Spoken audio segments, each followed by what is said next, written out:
Good day, everybody. We are here today, Thursday, 6th November. We are happy that we gathered virtually at least to understand the truth that we teach ourselves with the truth which was there. That's what we believe. As we lack the proofs that's supposed to present, yeah, we hope for what was God promised, what God fulfilled, what He has been promising is our trust. So, as today we did study um, church history. We did study church history today. Let's go with New Testament and Old Testament.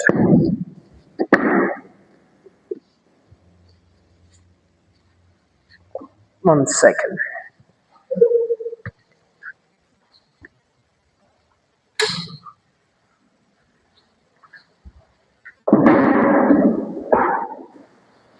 This is the Old Testament survey.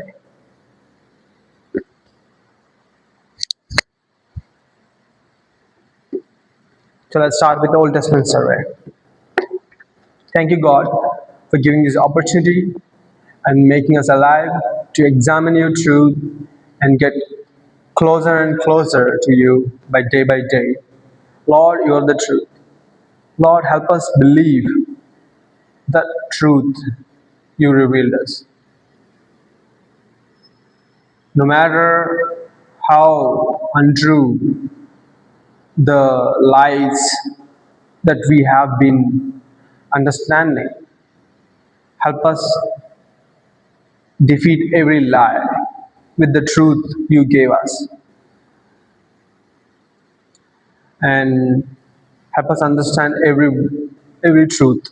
Help us to have a good arguments to defend our faith, the faith that we have in you. Lord, thank you for everything. I pray in Jesus Christ's very precious name. Amen.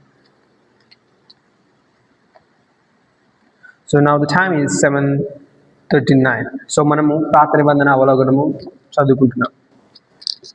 So క్రితం మనం చదువుకున్నది ఏంటంటే పాత నిబంధన మనకు ఎట్లు లభించను అని ఉపోద్ఘాతం మనం చదువుకుని ఉన్నాం. అండ్ ఈ పాత నిబంధన పుస్తకం రచయితలు పీఠిక, బీటీసీపీ బోధనలు, పాఠ్య ప్రణాళిక, కోర్సు యొక్క కాల నిర్ణయ పట్టిక, బోధనా ఆదేశములు, కోర్సు సంక్షిప్త వర్ణన, కోర్సు విషయం, పరిచయము, పాత నిబంధనలోని పుస్తకములు, సంగ్రహము, పాత నిబంధనలోని అత్యంత ప్రాధాన్యత గల అధ్యాయములు, పాత నిబంధన ముగింపు, విషయ సూచిక. ఇది ఈ పుస్తకంలో పాత నిబంధన అవలోకనము, Old Testament survey. So we can skip all of this and we go right ahead. Course సంక్లుప్త రూపం, పాత నిబంధన మనకు ఎట్లు లభించను అన్నది పేజ్ 17లో స్టార్ట్ అవుతుంది. మనం తెలుసుకోవాలని కదా పాత నిబంధన మనకి ఎలా లభించింది. పాత నిబంధనలోని 39 పుస్తకాల గురించి, పాత నిబంధన చరిత్ర యొక్క సూక్ష్మ పరిశీలన అంటే ఇన్ డీటెయిల్ చరిత్ర, పాత నిబంధన చరిత్ర యొక్క కాలమానము, టైమ్ లైన్, పాత నిబంధన సంక్షిప్త కాలమానం, తర్వాత పాత నిబంధన ఎందుకు అధ్యయనం చేయాలి, 25 పేజీలో ఉంది. పాయింట్ 1, పాత నిబంధన మన నిమిత్తం రాయబడినది. పాయింట్ 2, బైబిల్ బట్టి ప్రపంచమును చూచే విధానము. So seeing the world through the Bible lens. జీ, పాత నిబంధన మరియు కొత్త నిబంధన గల సంబంధాలు, పేజ్ నెంబర్ 27లో ఉన్నాయి.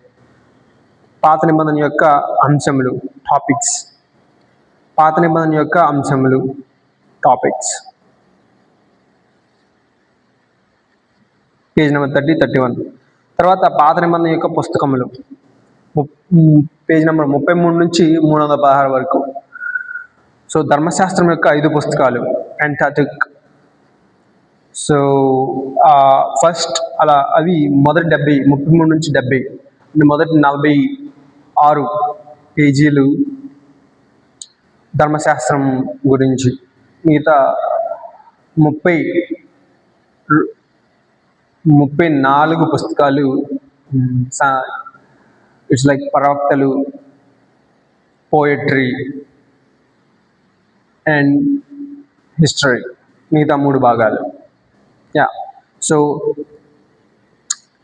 పాత నిబంధన యొక్క పుస్తకాలలో ఫస్ట్ ధర్మశాస్త్రం, పంచకాండముల పరిచయం, పంచకాండముల పటము, ఆదికాండం మొదటి అధ్యాయంలోని సృష్టి ప్రత్యేకతల వివరణ, పాత నిబంధన యొక్క ప్రపంచ పటము, నిర్గమాకాండము, ధర్మశాస్త్రం యొక్క ఉద్దేశము, లేవీకాండము, నిర్గమాకాండంలోని పోలిక, సంఖ్యాకాండము, ద్వితీయోపదేశ కాండము.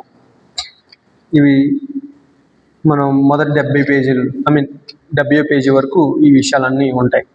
తర్వాత 12 చారిత్రాత్మక పుస్తకాలు. అంటే it's like history. Genesis basically the origin of the worlds and universe until the Abraham's death. Jacob's death, 12 tribes. It's basically a historical timeline that we see, but it doesn't explain the exact time period from the beginning till the Jacob's, Israel's death, the chosen people, Israel's death. So we don't have any in-depth details. మనకి ఖచ్చితంగా సృష్టి ఆరంభం నుంచి ఇశ్రాయేలు మరణించిన వరకు ఎలా అయితే చరిత్రని మనం ఆదికాండం, నిర్గమకాండం, లేవీకాండం, ఆదికాండంలో చూస్తాం, ఆదికాండంలో మనం ఎలాగ చూస్తాం, నిర్గమకాండం, లేవీకాండం, ద్వితీయోపదేశ కాండం, మిగతా 4 కాండాల్లో ఇశ్రాయేలీలు కానాను, వాళ్ళు ఏ దేశాన్ని అయితే వాళ్ళు వాగ్దానంగా పొందాలి అని బయలుదేరారో, దేవుడు ఏ దేశాన్ని అయితే వాళ్ళకి వాగ్దానం ఇచ్చాడో ఆ దేశాన్ని ఇశ్రాయేలుకి మీరు మరలా తిరిగి ఈ దేశానికి వస్తారని దేవుడు ఎలా అయితే వాగ్దానం ఇస్తారో ఆ వాగ్దానం పొందుకునే గడియ వరకు ద్వితీయోపదేశ కాండం, యెహోషువ, దాని తర్వాత యెహోషువ, ఆ చరిత్ర ఈ పంచకాండాల్లో మనం చూడొచ్చు. కాండం అంటే కథ, వర్ణన అని కూడా అనుకోవచ్చు. సో చారిత్రాత్మక పుస్తకాల పరిచయం. పటము 12 గోత్రములకు విభజింపబడిన 12 గోత్రములుగా విభజింపబడిన ఇశ్రాయేలు, పేజ్ నెంబర్ 72లో చూడొచ్చు.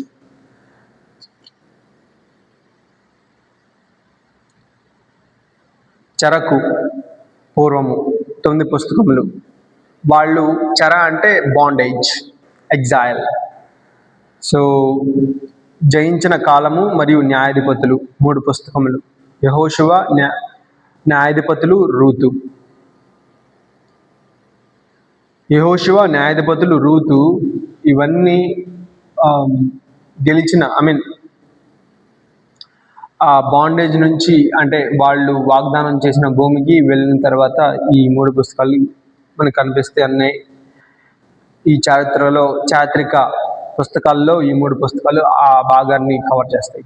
సో 2వ రాజుల కాలం, మొదటి సమూయేలు, 2వ సమూయేలు, మొదటి రాజు, 2వ రాజు, మొదటి దినవృత్తాంతం, 2వ దినవృత్తాంతములు, సమూయేలు, రాజులు మరియు దినవృత్తాంతాల పుస్తకం మధ్య పోలిక. ఇవన్నీ చారిత్రక వాళ్ళు ఇశ్రాయేలీలు వాగ్దాన భూమికి వెళ్ళిన తర్వాత ఏమేమి జరిగింది అన్నవి ఈ పైన 3, ఈ 6, ఈ 9 పుస్తకాలు వర్ణిస్తాయి. సో చెర అనంతరం 3 పుస్తకాలు. చెరకు పూర్వం ఏం జరిగిందో అన్నది ఈ 9 పుస్తకాల్లో ఉంది. చెర అవ్వంగానే ఏం జరిగింది, చెరలో దానియేలు రాశారంటగా మనం చూడొచ్చు. చెర అనంతరం ఏమని జరిగింది? చెర అనంతర కాలం, పునఃస్థాపన కాలం, ఎజ్రా, నెహెమ్యా, ఎస్తేరు. ఇవి చెర అవ్వంగానే రాసిన పుస్తకాలు. లేదంటే చెర ఆరంభం అవ్వంగానే కొంతకాలానికి రాసిన పుస్తకాలు ఇవి. ఎజ్రా, నెహెమ్యా, ఎస్తేరు. దినవృత్తాంతం వరకు చెర పట్టబడబో ముందు. సో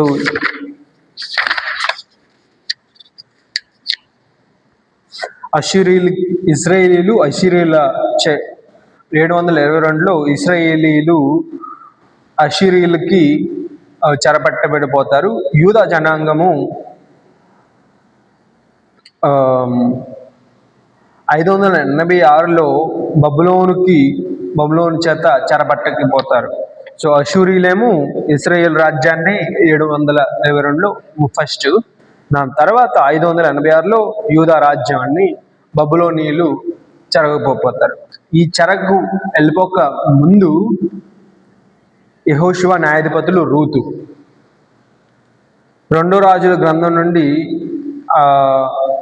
దినవృత్తాంతాల వరకు ఈ చెర ముందు ఏం జరిగింది?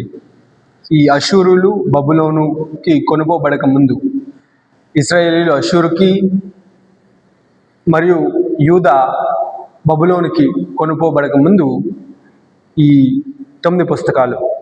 తర్వాత ఆ చెర పట్టబడిన వెంటనే 3 పుస్తకాలు రాశారు. ఆ పుస్తకాలు ఎజ్రా, నెహెమ్యా, ఎస్తేరు. దాని తర్వాత పద్య పుస్తకాలు.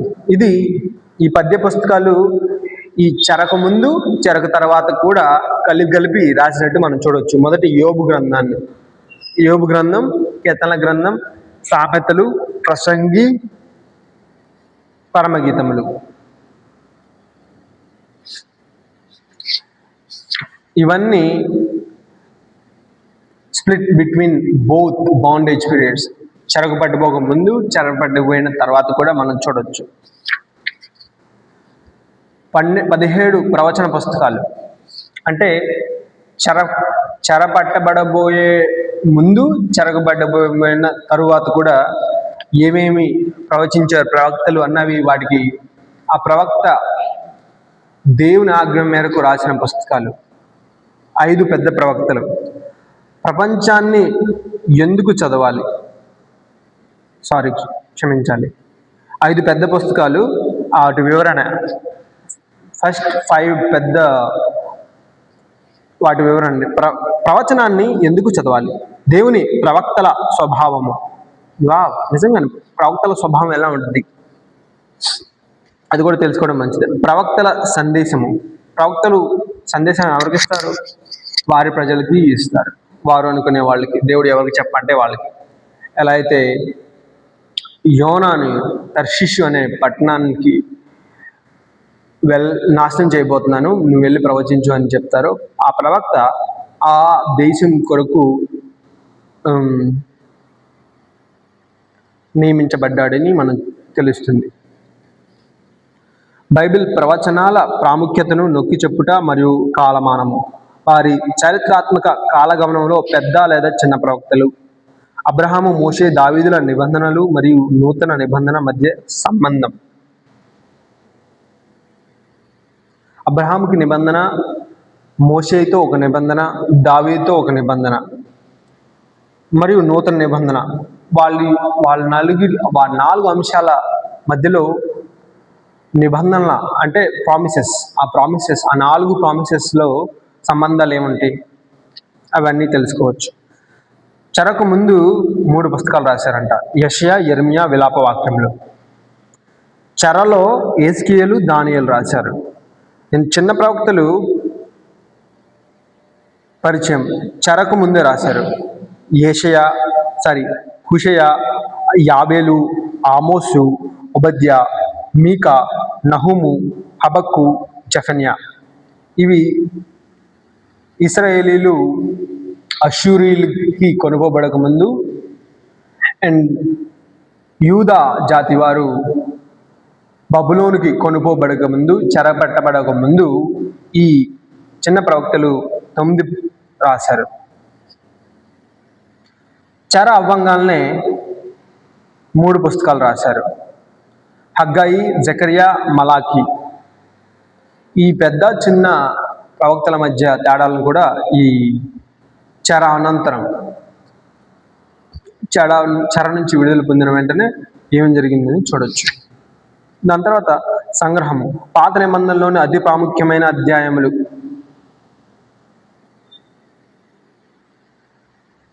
317 పేజీ నుండి 324 పేజీ వరకు. పాత నిబంధన ముగింపు, సంక్షిప్త దర్శిని. పాత నిబంధన మరియు కొత్త నిబంధనల మధ్య ముఖ్య ఆవిర్భావము. అది బేసిక్గా ఇంట్రొడక్షన్, ఏమేమి చదువుకోబోతున్నాం అనేది. ప్రతి పుస్తకాన్ని మనకు డీటెయిల్ అనాలిసిస్ కూడా ఉంటుంది. ఉదాహరణకి ఎలా ఉంటుందంటే,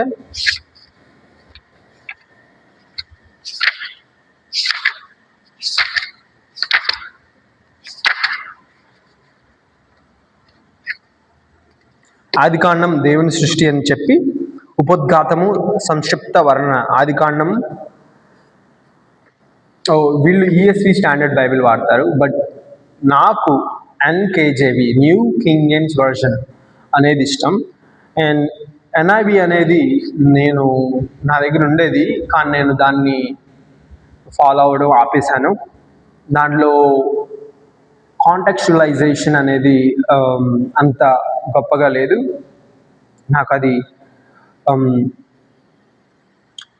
పరిశుద్ధాత్మ దానిలో ఉన్న దాని అంత లోతుకి వెళ్ళకుండా కాంటెక్స్చువలైజేషన్ అనేది ట్రూత్ ఉన్నట్టుగా అది రచించినట్టు చాలామంది చెప్తున్నారు. అండ్ నేను గమనించాను వాళ్ళు చూపించిన ఆధారాన్ని బట్టి. అందుకని నేను NIV న్యూ ఇంటర్నేషనల్ వర్షన్ కాకుండా న్యూ కింగ్ జేమ్స్ వర్షన్ నేను ప్రామాణికంగా తీసుకుని చదువుతాను. ఎప్పుడైనా చాలా కాలం నుంచి స్టార్ట్ చేశాను. సో ఆదికాండం దేవుని సృష్టి. ఆదికాండం అనేది మొట్టమొదటి పుస్తకం. దాంట్లో ఉపోద్ఘాతం మరియు సంక్షిప్త వర్ణన. మొదటి అధ్యాయం నుంచి 11 అధ్యాయం వరకు 4 ముఖ్య సంఘటనలు జరిగాయి. ముఖ్య పదాలు: సృష్టి, కలుషితము, సృష్టి, పతనము, జలప్రలయము, జనాంగములు. ఇవి మొదటి అధ్యాయం నుంచి 11వ అధ్యాయం వరకు 4 ముఖ్య సంఘటనలు. తర్వాత 12 నుంచి 50 వరకు నలుగురు ముఖ్య వ్యక్తులు. ఎవరు? అబ్రహాము, ఇస్సాకు, యాకోబు, యోసేపు. ఈ 4 ముఖ్య వ్యక్తుల గురించి వాళ్ళ చుట్టూరు జరిగిన సంఘటనల సంక్షిప్త వివరణ ఈ 12వ అధ్యాయం నుంచి 50వ అధ్యాయం వరకు మనం చూడొచ్చు. ముఖ్య పదాలు: పిలుపు మరియు నిబంధన. వాళ్ళ 4 నిబంధనతో దేవుడు నిబంధన చేస్తాడు. వాళ్ళ 4 పిలిచాడు. అబ్రహాముని వాళ్ళ తండ్రి దగ్గర నుంచి పిలిచాడు. ఇస్సాకుని పొలంలో ఉండగా పిలిచాడు. అండ్ యాకోబుని తన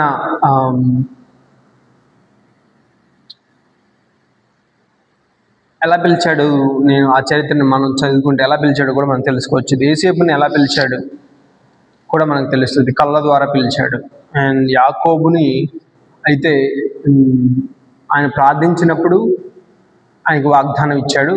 అండ్ వాళ్ళు మళ్ళీ తిరిగి వస్తారు, మీరు ఇప్పుడు వెళ్ళండి, మళ్ళీ నువ్వు ఇక్కడే పాతి పెట్టబడతావు అని కూడా చెప్పి వెళ్తారు.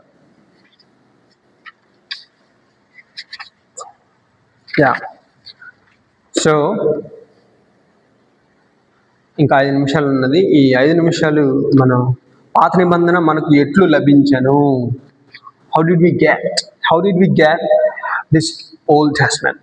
పాత నిబంధన గురించి సంక్షిప్త పరిచయం. దేవుని దైవత్వము యొక్క ఆరంభము, తాను ఎవరు అను కొనసాగించు ప్రత్యక్షత మరియు తన సృష్టికర్తైన మళ్ళీ చదువుదాం. ఉపోద్ఘాతం మొదటిది.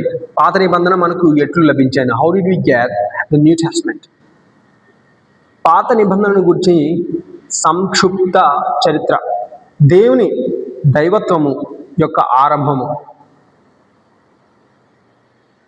తాను ఎవరు అను కొనసాగించు ప్రత్యక్షత మరియు తన సృష్టికర్త అయిన దేవునితో సరైన సంబంధము కలిగి ఉండుటకు మానవుడు ఏ అవసరమైన ఏది అవసరమో అను వాటి పాత నిబంధన నమోదు చేసింది.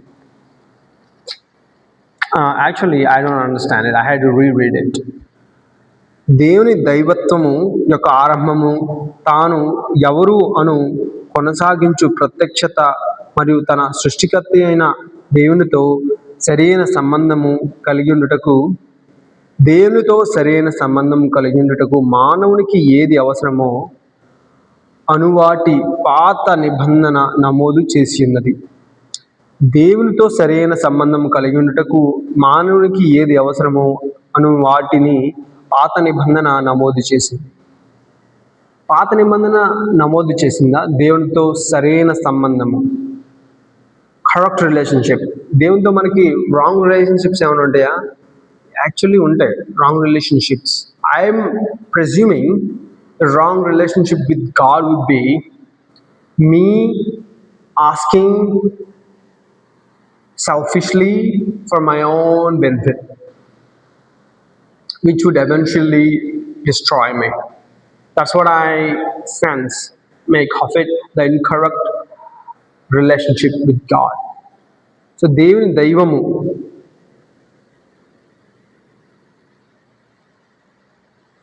తాను ఎవరు అను కొనసాగించు ప్రత్యక్షత. సో దైవత్వం యొక్క ఆరంభం గురించి చెప్తుందంట. తర్వాత తాను ఎవరు అను కొనసాగించు ప్రత్యక్షత మరియు తన సృష్టికర్త అయిన దేవునితో సంబంధం. తాను అంటే నేనెవరిని అనే దాని గురించి చెప్తుంది. మనం ఎలా సృష్టించబడ్డాం? దేవుని పోలికలో. మనము మన పోలికల్లో ఒక మానవుని చేద్దాము రండి అని ఆయన బహువచనంతో పిలుస్తాడు. సో అప్పుడు మనకు అర్థం అవుతుంది మానవునికి ఏది అవసరమో అను నాటి పాత నిబంధన నమోదు చేసింది. పాత నిబంధన గురించి కొన్ని సత్యాలు దానిని బాగుగా అర్థం చేసుకొనడానికి మనకు సహాయపడతాయి. 1000 సంవత్సరాల కాలంలో వ్రాయబడినది, 1000 సంవత్సరాల కాలంలో వ్రాయబడినది అని ఏ ఆధారంగా చెప్పారో మనకు తెలియదు. So let us look at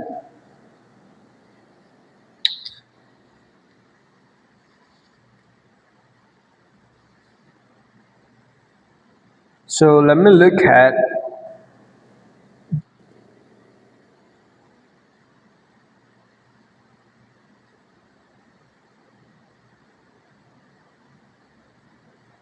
Gemini. So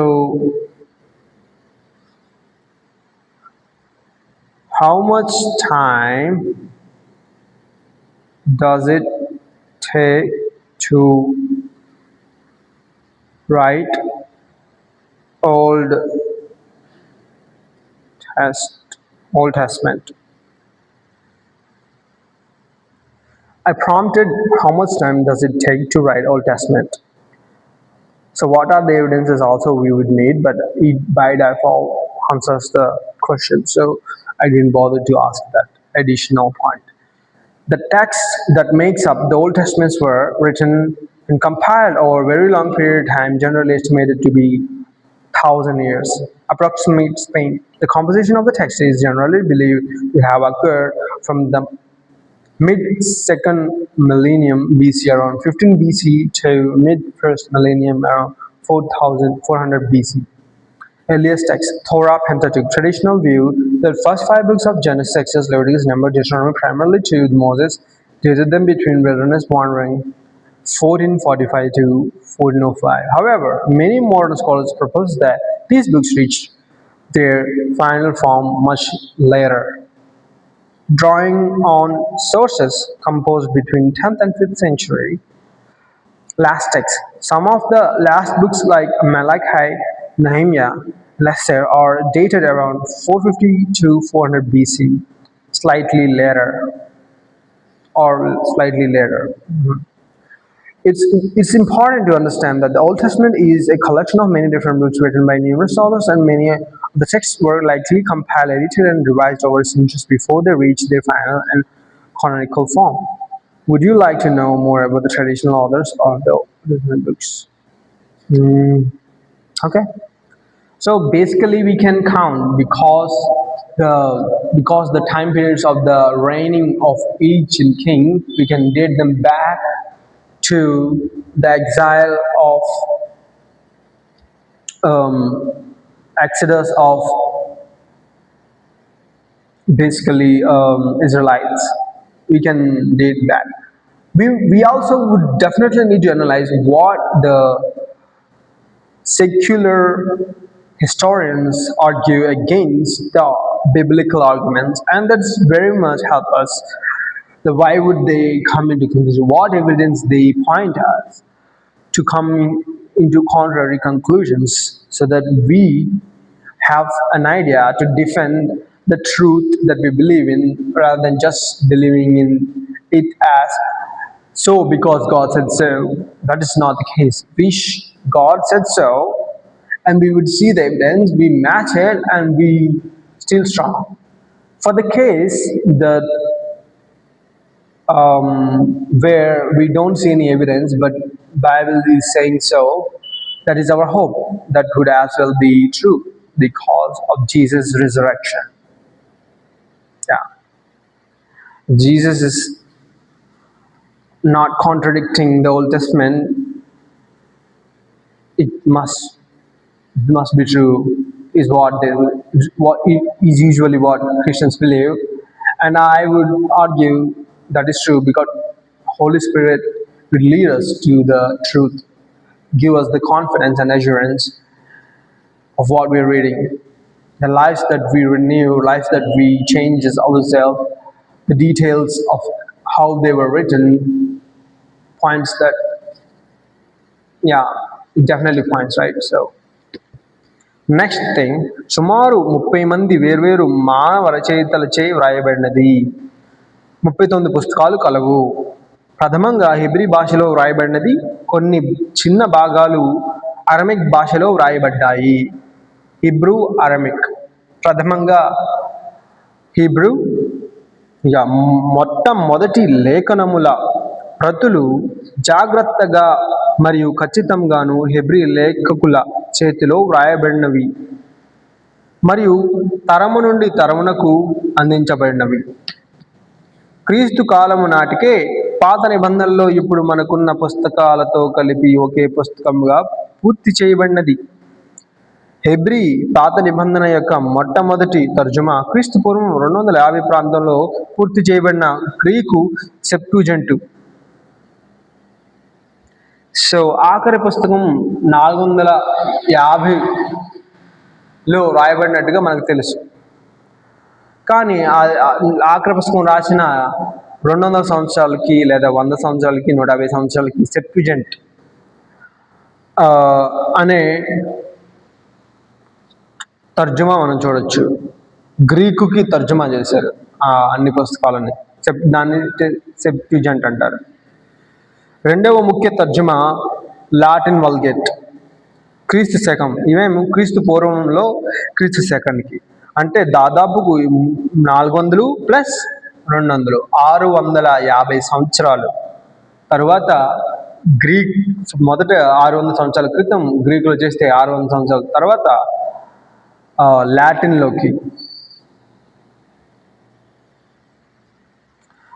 వల్గేట్లోకి సుమారు 1000 సంవత్సరాల పాటు క్రైస్తవ్యమునకు అధికారిక పూర్వక బైబిల్గా చలామణి అయింది. లాటిన్ వల్గేట్ ఆల్మోస్ట్ 405 నుంచి 1000 సంవత్సరాలు, అంటే 1500 వరకు లాటిన్ వల్గేట్టే క్రైస్తవులకు అధికారిక పూర్వకమైన బైబిల్గా చలామణి అయింది. మేబీ విక్లిఫ్ బైబిల్ అనేది ప్రాబబ్లీ 1200లోనో 1000లోనో తర్జుమా చేసినట్టు మనం చూడొచ్చు. కానీ ఇక్కడ లాటిన్ వల్గేటే మనకి 400 నుంచి 1400 వరకు సుమారు 1000 సంవత్సరాలు సంఘంలో ఆ పుస్తకాన్ని ఎక్కువ చాలామని అయిందని మనం కనబరుస్తుంది. Latin Vulgate, I think so, is Latin, Spanish, okay. Is Latin the is Latin and Spanish are same?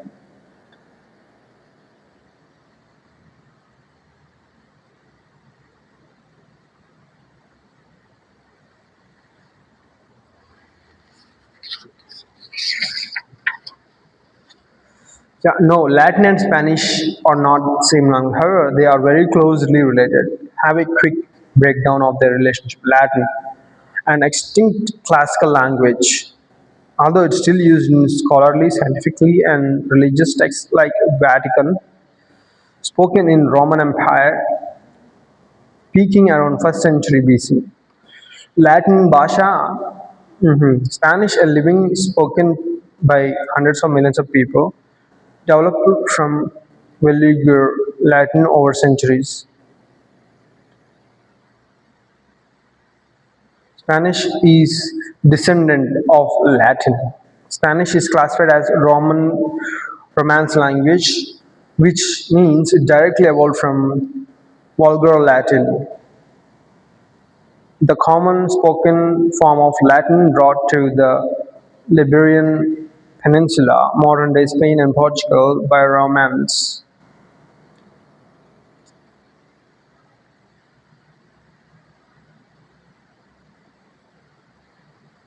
75% Spanish vocabulary comes from Latin.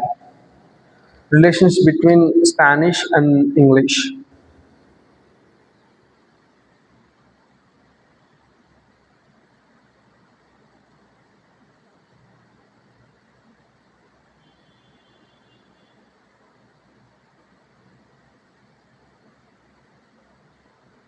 So let us find out what's the relationship between. So this is an excellent question. Highlights fascinating aspects of the language system. The relationship between Spanish and English is best described as that of linguistic cousins. They do not come from the same immediate pair, but they share the common ancestors and have influenced each other heavily over centuries. Here is a breakdown of their connection, similarities, and differences. Parenting languages: Latin, specifically Vulgar Latin, Pro-Germanic Old English, Proto-Germanic. So language family: Indo-European, Romance branch, Indo-European, Germanic branch. English is Germanic branch, Indo-European Romance branch, Spanish. Close relatives: Portugal, Italian, French, German, Dutch, Swedish, Francian, Farsian, sorry. Spanish is a direct descendant of Latin. English is Germanic language, but it was profoundly and permanently altered by Norman conquest, 1066 AD, which brought French into England courts and governance of centuries.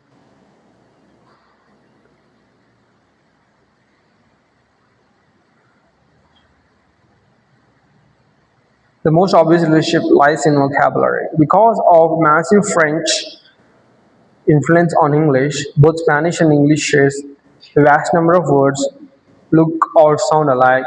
These are called cognates. Color, color, accident, accident, accidentum. Delicious, delicioso, delicious. Idea, idea, idea. Okay, I see 75%. I see the Romans, who I don't know, they call as cousins. The Latin to Spanish, Spanish, and when they split between Dutch, the Latin evolved with the Dutchess and the Europe side, and I mean Northern Europe side and Southern Europe side. I would argue. I'm guessing all the Russia, Dutch were in northern side of the Europe, and southern side of Europe, Spain, Portugal, which who speak Spain widely on the southern. So that is what the main classification I would see. I'm seeing, yeah. So yeah, arguably రెండవ సుమారు 1000 సంవత్సరాల పాటు క్రైస్తవులకు అధికార పూర్వక బైబిల్గా చలామణి అయింది. మొట్టమొదటి ఇంగ్లీష్ తర్జుమా జాన్ విక్లిఫ్ చేత 1384 సంవత్సరంలో ప్రాంతంలో చేయబడిన తరువాత 200 సంవత్సరాలకు పైగా మన ఆధునిక తర్జుమాకు మార్గదర్శి అయిన కింగ్ జేమ్స్ ఆథరైజ్డ్ తర్జుమా 1611 సంవత్సరంలో వేయబడినది.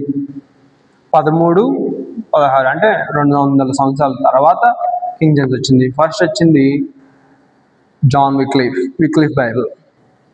నేడు మనము కలిగి ఉన్న పాత నిబంధన యొక్క ఖచ్చితత్వమును మరియు ఏకతత్వమును 1947 సంవత్సరంలో కుమ్రాన్ దగ్గర దొరికిన మృత సముద్రపు చుట్టలు నిస్సంశయముగా ధృవీకరించాయి. ద ట్రాన్స్లేషన్ అనేది స్థిరంగా కొనసాగింది అనే ప్రూఫ్ అనేది మనకు 1947 సంవత్సరంలో నిర్ధారించబడినది. కుమ్రాన్ గుహల్లో దొరికిన డెడ్ సీ స్క్రోల్స్, పాత నిబంధనల అనేక చుట్టలు మనకు దొరికాయి.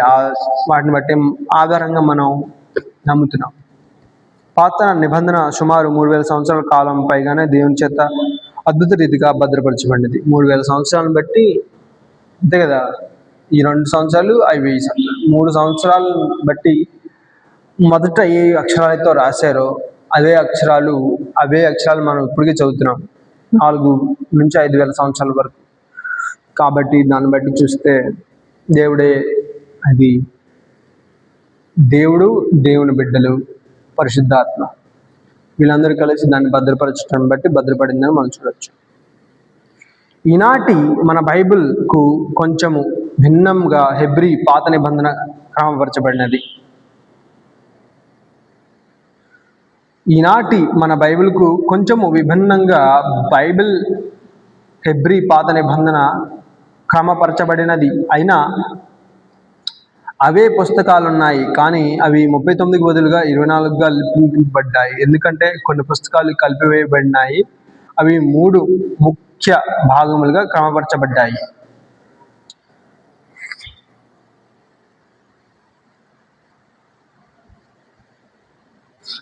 పాత నిబంధన అంటే యూదులు,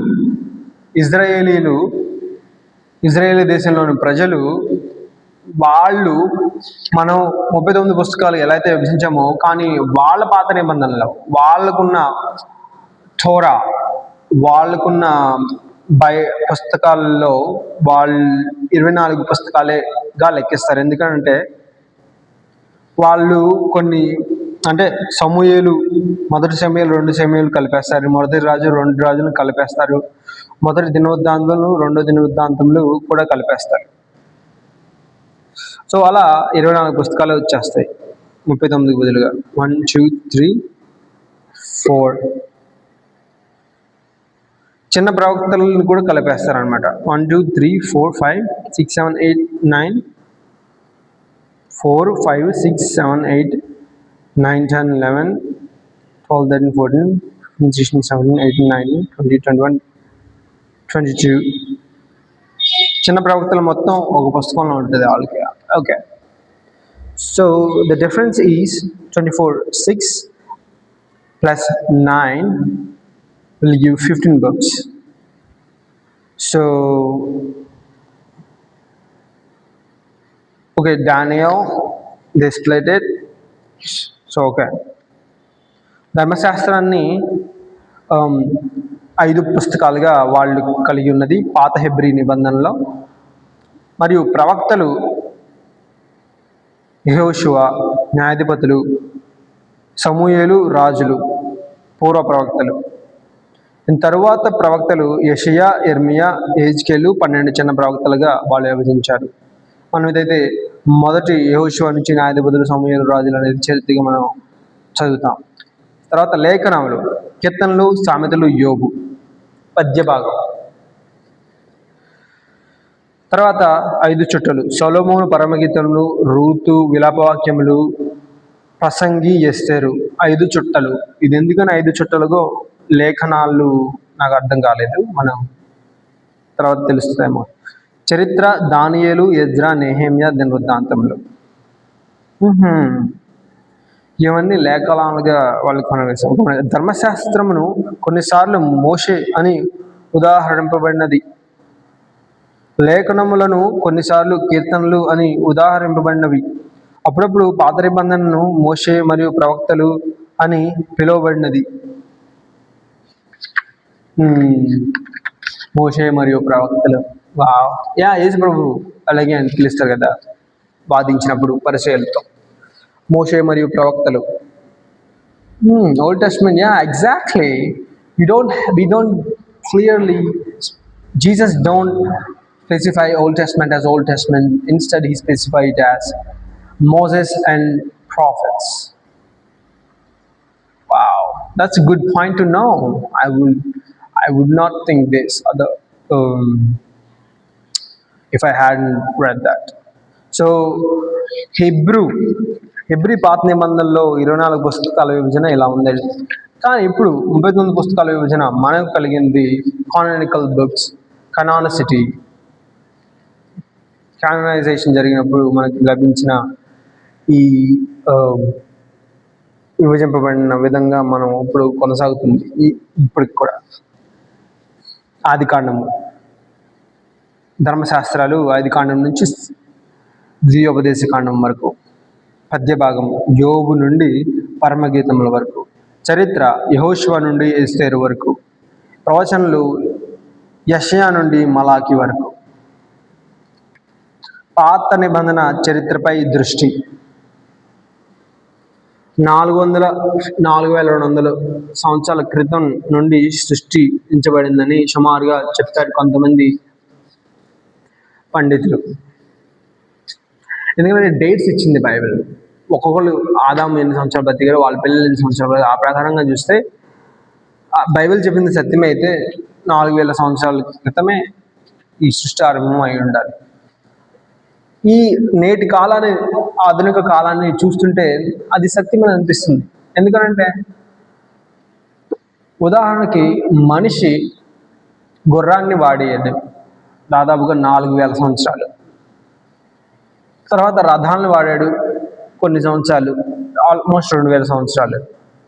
దాని తర్వాత వెంటనే మోటార్ బైక్లు వచ్చాయి 19వ శతాబ్దంలో. So okay, what is the mode of transport timeline evolution అని క్వశ్చన్ అడుగుదాం. What is the human mode of transportation since the beginning till today, its timeline.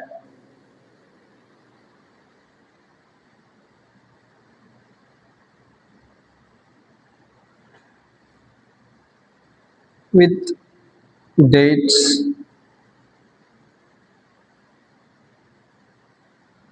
what is the human mode of transportation since the beginning till today with dates అనే prompt నేను చను the human. So human mode of transportations have evolved from simple walking to complex space travel by key technologies revolutions. The timeline below highlights pre-mechanical era beginning 1750 AD అనోడమేన్. ప్రారంభం నుంచి, సృష్టి ఆరంభం నుంచి మొన్న 1700 నుంచి ఈ 2000 శతాబ్దానికి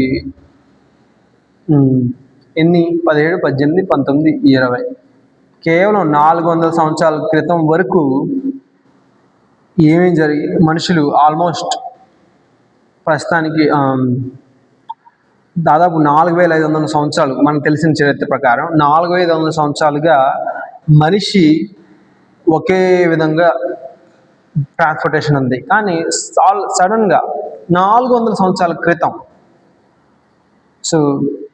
నుంచే మన మనిషి నడవటం నుంచి rafts, canoes, domestic animals, wheel, carts and wagons, sailing ships, chariots, నుంచి ఇండస్ట్రియల్ రివల్యూషన్ 1700 నుంచి 1900 వరకు steam engines, steam locomotives, bicycles, automobiles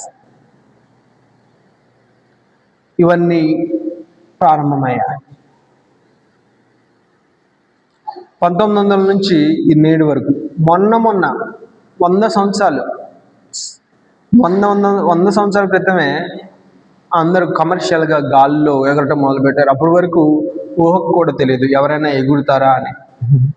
commercial jet aerial 1952లో మొదలైంది. 1903లోనే రైట్ బ్రదర్స్ ఎయిర్ప్లేన్ని ఫస్ట్ నడిపారు.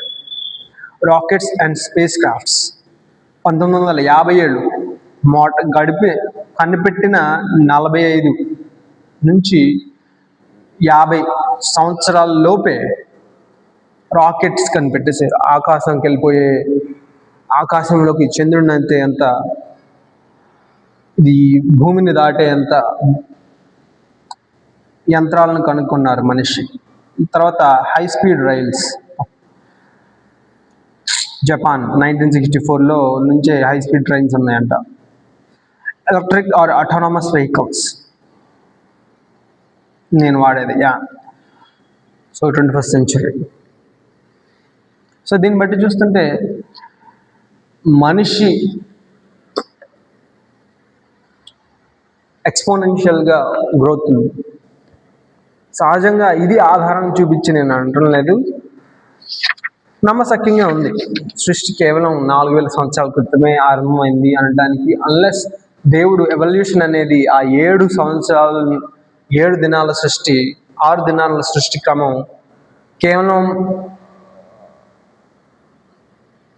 ఎలా ఆరంభమైంది అనే కోణంలో చూస్తే అది ఎవల్యూషన్ వాడి చేశాడా, ఎవల్యూషన్ వాడకుండానే క్షణంలో చేశాడా,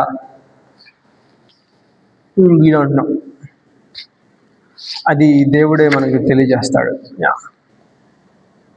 సో 4200 నుంచి సృష్టి తర్వాత పాపం చేసి పతనం అయిపోవడం, తర్వాత జలప్రలయం 2400లో రావడం, తర్వాత 2250లో బబేలు గోపురాన్ని కట్టడం, తర్వాత అబ్రహాంని 2166లో పిలవటం, తర్వాత 1886 క్రీస్తు పూర్వంలో ఐగుప్తులో హెబ్రీయులు చెరలో ఉండటం, 400 సంవత్సరాల పైగా అక్కడ ఉండి 1450లో అక్కడ నుంచి